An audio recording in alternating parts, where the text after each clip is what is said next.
Hey, I'm Robert Duffer with Kelley Blue Book, and we are here in Spartanburg, South Carolina to see the redesigned 2027 BMW X5.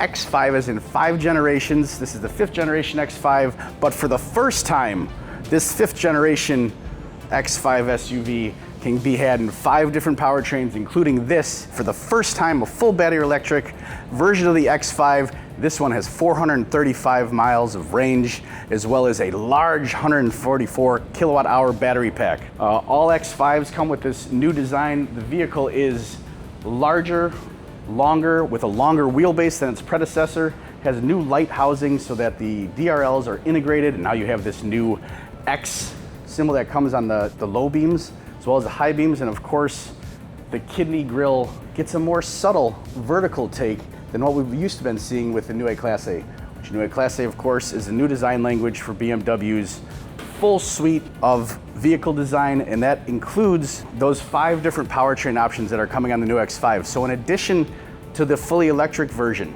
where there's gonna be a gas powertrain, there's gonna be a V8 M line that comes later in 2027. There'll also be a diesel version that'll go to Europe and a plug-in hybrid variant. And all of those versions are gonna be made here in Spartanburg, exported to other parts of the world, and the cadence for the timing on these vehicles differs depending on the market. The X5 X-Drive all-wheel drive is first to arrive, and that'll arrive in October of this year, and it'll be followed by the iX5 early in 2027. And of course, the X5, this being an SUV and a fully electric SUV, will have 2 motors, 1 powering each axle for all-wheel drive, and this rear motor is a beast.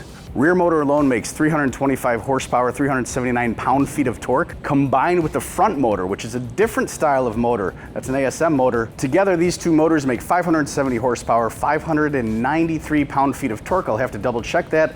Good enough for a 0 to 60 time in 4.4 seconds. So this EESM motor that powers the rear axle, one of the benefits of it is that it doesn't use rare earth materials for the magnets, because it doesn't have magnets. It uses copper coils instead. That means BMW is insulating itself from supply shocks or other things that could change in the global marketplace. Now, the iX5 shares the same battery chemistry as the iX3, which was the vanguard of the new A-Class A. And what that means is that BMW is using cylindrical cells instead of prismatic cells. And the cylindrical cells, they're better for higher performance vehicles, it is said.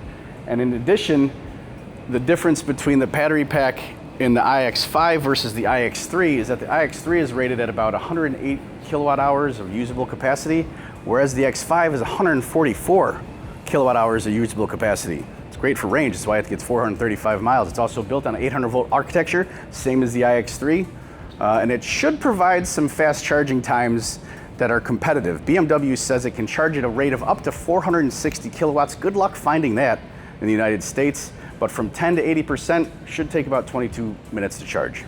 Wheel sizes in both the X5 and the iX5 range from 21 inches to up to 23 inches, which is a first for the X5.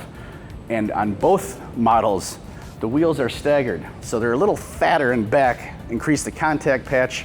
Not so good for efficiency, but quite good for performance. The X5 and the iX5, the X5 is bigger than its predecessor. It's longer by nearly 3 inches, and most of that is in the wheelbase. The wheelbase is 2.4 inches longer, which means it's much roomier on the inside than its predecessor. Just because it's roomier, however, BMW will not try and shoehorn in a 3rd row. For the 3rd row, go to the X7. So that extra 2.4 inches of wheelbase makes for a roomier cabin, but it also gives BMW a big clean slate to work with, and part of that is emphasized by these door handles, which again, electric vehicles, sometimes the door handles can be a little goofy. This one's actually pretty cool. That's all I have to do. I mean, come on. And while the X5 is redesigned for its 5th gen, the iX5 is all new. That means we get an all new interior on every version of the X5. And I gotta tell you, it's a step up. It's gorgeous. And the M version steering wheel, of course, is gonna be chunkier than normal. I don't even know what these controls do yet, but I'm sure I'll learn. The more noteworthy thing is this panoramic display, which again, Lincoln popularized it first. It's coming into more BMW vehicles. It replaces the traditional instrument cluster. And on first sight, it might seem distant, might even seem overwhelming, but In my experience using these kind of displays, they're far better, far safer, and more visible than a traditional digital instrument cluster, which even saying traditional digital instrument cluster, these things are like 5-6 years old. And now we're going panel, we're going closer to our sight line over this sculpted hood. It's a great look. And then of course, continues with the touchscreen, BMW's rhombus shaped touchscreen, which can be complex. We've yet to test it to see if it's easier. I hope it is, they say it is. More intuitive, and of course climate control buttons are in the touchscreen, but then it opens up the dash for this beautiful combination of materials. I love this slate texture.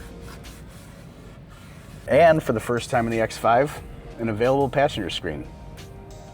If effortlessness is a defining trait of luxury, then BMW is really leaning into it with the iX5.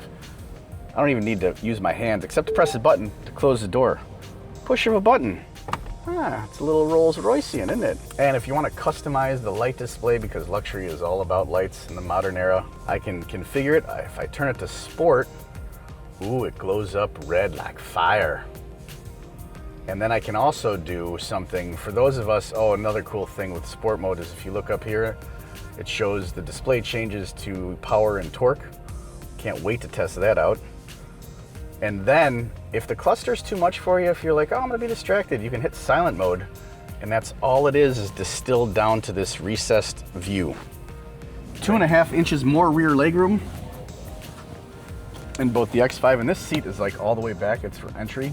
And then of course, closing it is easy. And then let's just say you got weather, battery dies, something happens and you can't get out because it's not working. There is an emergency release for each door, and it is a handle, a mechanical handle. So don't worry. And why shouldn't the kids or the rear seat passengers get these luxury touches? You got these pillowy armrest, pillowy headrest, and then, well, why even hold your phone? One of the benefits of using the same body and the same platform for all 5 different engine choices is that you can customize it sort of in the front. So the front fascia of the X5 is gonna look different than the iX5. The side air intakes of the X5 are not present on the iX5 because you don't need air to cool the engine, but you do need air to cool the battery pack. So this remains the same. And of course, the more vertical orientation of the classic kidney grille, I like it this time. I like these beaver teeth. It's much better than some of the wider sort of iron butterfly grills that we've seen in other EVs that BMW has made in the past 5 years. What do you think? I love this slate texture.